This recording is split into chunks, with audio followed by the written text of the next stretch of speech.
Sa... Oh, Hoy anak! Ano yung ginagawa mo? Bakit ka dyan kumakain sa dilim, ha? Alam mo, bawal yan, pamahiin yan. Hindi ka daw pwedeng kumain ng pagkain sa dilim. Mabubulag ka daw.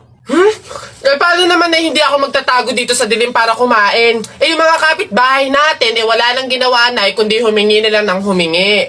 Wala na nga rin tayong makain sa kakahingi nila, naku Mare, pasensya ka na. May dumating kasing biglang bisita sa amin.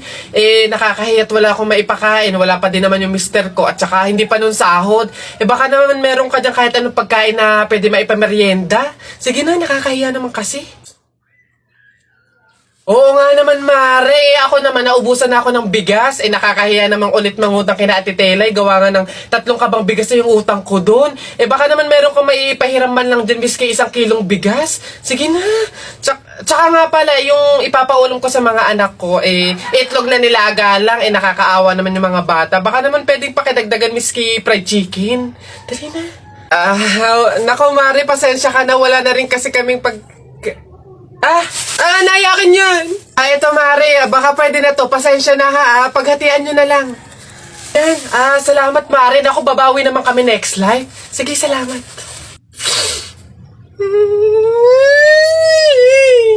Pre, happy wedding sa inyo. Congrats. Pre, salamat. Buti nakapunta ka. Kain ka na dun. Sige, pero teka lang. May regalo ko sa'yo. Abala ka pa talaga. Ano yun? Ito. Bakit arinola? Wag mong tanggihan yan. Alam mo ba, sabi na matatanda pa, mahiin, na swerte daw yung arinola pag yan yung regalo sa bagong kasal. Ganun ba yun? Bakit gamit na? Yun na nga para doble yung swerte. Hindi naman pwedeng yung lagayan lang, kaya nilagyan ko na ng laman para talagang todo-todo. Babas... Nay! Ano na naman yun? Natakot ako kagabi. Ha? Bakit? Diyos ko, nalagasan daw ako ng ngipin, Nay. Buti panaginip lang yun. Ha? Naku, masamang pamahiin yan, nak. Pag doon na naginip na nalagasan doon ng ngipin, naku, madami daw pamilya ang mamamatay. Ito, to. Ano to? Ayan. Sabi-sabi kasi na matatanda, kumagat ka daw sa kahoy para daw hindi matuloy yung masamang pamahiin. Dali na. Ang laki naman ito, Nay. Bakit ganitong kahoy pa? Ang laki-laki, oh. Huwag ka nang maarte dyan. Sinasabi ko sa'yo pag may nangyari masama sa pamilya natin. Ako, ikaw sisisihinan. Ang laki naman kasi nito.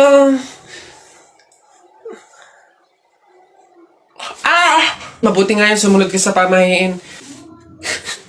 Mas mabuti na yung siguradong walang mangyayari.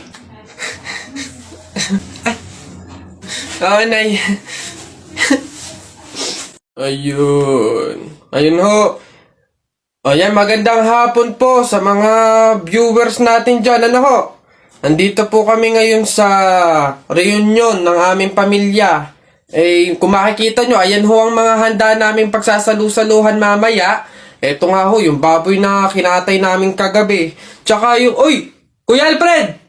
Kaway naman dyan! Live tayo! Yan, ayos. Ayan ho, ngayon, kasama po namin makikita nyo dito sa live natin sa Facebook yung kamag-anakan ho, mga angkan, mga pamilya, mga pamangkin ho. Ayan.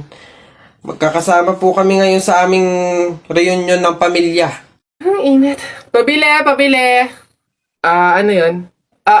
Pogi to. Yung pabili po ako ng biskwit po. Arte. Ano pa? Tsaka po nung yung drinks po na yun po. Ayun po, isa lang po. Arte, hindi naman maganda. Ano sabi mo? Hay, narinig ko yun Hindi porque pogi kayo, ipapalagpasin ko yung mga sinasabi mo sa akin. Kaya lang naman ganito yung naging itsura ko, naubusan ako ng skincare, no? Skincare product lang naman pala, edi mag-aqua skin ka na lang. Ito yung kanilang latest product, yung kanilang food supplement capsule, yung kanilang collagen, tsaka yung kanilang Chubake soap. Gamitin mo. Ano ba itong mga to? Sige na nga, bay na nga, arte mo. Dala ka dyan. Yabang nun papatunayan ko sa kanya nagaganda ulit ako.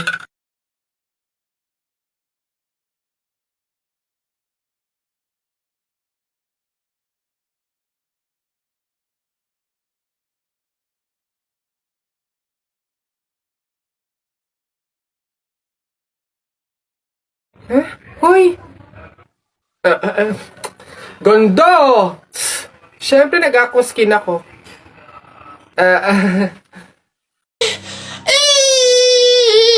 Sige, nak, manganganak ka na ha. May pamahiin tayo dyan. Oo, Nay. Ano nga ulit yun?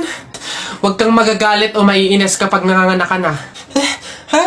Bakit? Kasi daw maaari magkaroon ng kapansanan yung anak mo. Kaya pigilan mong huwag magalit, huwag mainis. Sige. Pipilitin ko. Ayan na, ma'am. Nakikita ko na yung ulo. Konti na lang, ma'am. Iri pa na. Konti, ma'am. Ayan na. Ayan na. Ay, naputol ko yung ulo ng bata. Ay, ano? Ay, anak. Pamahiin. Pilitin mo huwag magalit. Dali. Okay. Chill. Pamahiin. Sige, nurse, kabit mo na lang mamaya. Ay, check ko nga yung book ko. Baka andyan na. Wait.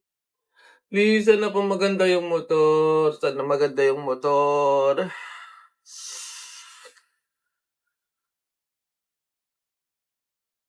Pumputik. Paano kung tutumba sa motor na to? Parang mangalas yung motor pag ito yung sinakyan ko. Mano man... Ay, okay, girl, eto na. Ang kailangan mo lang, inote mo ha, eyeliner at lip tint lang. Hindi mo na kailangan bumili ng iba pang product. Save money, okay? Simula ngayon, magtitipid ka na. Okay, game? Let's go. Okay, alin ba dito? Yun na lang kaya. Hi! Hi, ma'am! Ganda nyo naman. Ups. Wala akong ibang kailangan kundi eyeliner at lip tint. Hindi nyo na ako mabubudol, girl. Hindi na. Ay, ganun ba, ma'am? Sayang naman yung i-offer kong lipstick. Pang lipstick na nga, blush on, at pang eyeshadow pa, all in one. At limited edition pa na para sa'yo. Sayang naman. Ganun ba? Patingin nga. Ay, ang ganda nga. Magkano naman to? Ay, ma'am, 599 lang yan. O, di ba? Murang-mura. 599 lipstick lang. Ang mahal naman. Wag na nga. Ma'am, good quality naman kasi. Tsaka nga, limited edition lang yan na alam ko talagang para sa'yo. Bagay na bagay sa'yo. Yung pit na pit sa'yo. Bilhin mo na. Ganun ba? O, sige na, akin na nga. Masubukan. Deserve ko naman siguro to. O, last na to, Good day, ma'am. Hi, ma'am. Maganda lang kapag yeah, gusto ko kuminis yung balat ko. Tapos, moisturize. Babe, tapos ka... Oh! Babe, ano yan? Buwa ka ng siya. Akala ko ba dalawang product lang yung bibilhin mo? Ba't parang buong store na yung binili mo? Ito, ano to? Primer? 799? Yung panty mo ang butas, hindi ka makabili ng bago? Hindi, sorry. Kasi kayo mga sales lady doon. Mga budalera.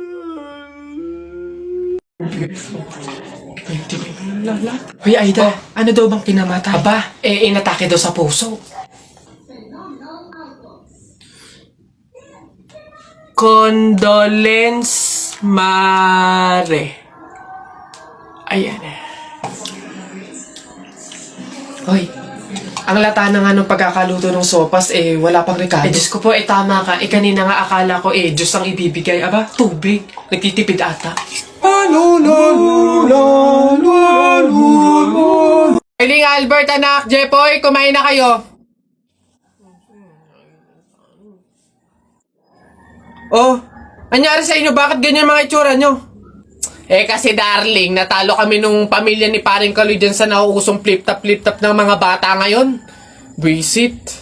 Baka naman kasi hindi mo kinausap ng ayos. Tsaka, sa mga flip-top na yan, bakit ba naman sasali pa kayo sa mga ganyan? Away, bata lang yung mga ganyan Tara nga kay Paring Kaloy, samahan nyo ako, kausapin natin na maayos. Maayos ha, mahinahon. Paring Kaloy! Sino yun? Hoy, Marindelia, napasadya ka, anong meron? Ayun nga Paring Kaloy, yung asawa at anak ko, medyo inis nga sa inyo, gawa ng natalo nyo daw sa flip-top na yan. Oo. Eh, wala naman problema sa akin kung talagang mayayabang kayo. Wala naman problema kung natalo nyo sila sa flip-top na yan. Pero ang sa akin lang naman, away bata yung mga yan. Malalaki na tayo, wag na tayong makisali pa. No? Sige, paring Kaloy, una na kami. Salamat, sige. Dog ka ng dog! Nakita ko yung tatay mo tinutuli sa ilog na tira itlog! Ano? Asawa ko yan, darling! Aba, teka, biglaan to ah. Alam ko trabaho ng tatay mo, tanod. Nakita ko sa ilog, inaanod! Sus, wala yan. Ako si SpongeBob, ikaw si Patrick. Nakita kita kanina tumatay sa plastic. Ano, wala na. Sus, alam ko ulam nyo kagabi pa sis. Hindi. Huwag ka na sumaba. Talo ka na, uwi na kami. Ayoko sa Marawi. Madaming kalapati. Nakita ko nanay mo tumatay. Nakawaki. Pwede ka na, Jetoy, anak. Tara na. Talo. Wala ka, bala ka sa buhay nyo. Ha?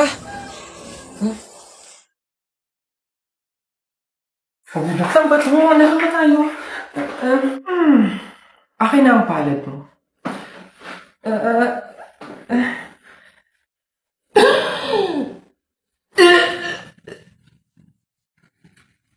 Ang tadhana mo ay ang lalaki sa buhay mo. Nakukumpleto sa'yo at sa mga cravings mo.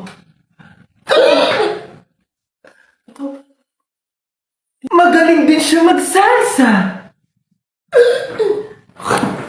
Oh, hala, Tia, piting ano nangyari sa'yo? Naku, baka gutom lang yan. Wait, di ba may chicken tayo dyan? Tsaka nga pala sauce. Ayan, paniguradong gaganahan siya dito sa sarsa ng Mang Tomas. Ayan, oh. Ano yan? Ay, ano yan? Mukhang masarap.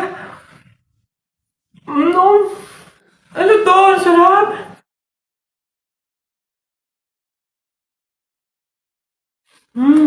Biteng, pengi pang sauce. Ito, may hot and spicy pa niyan.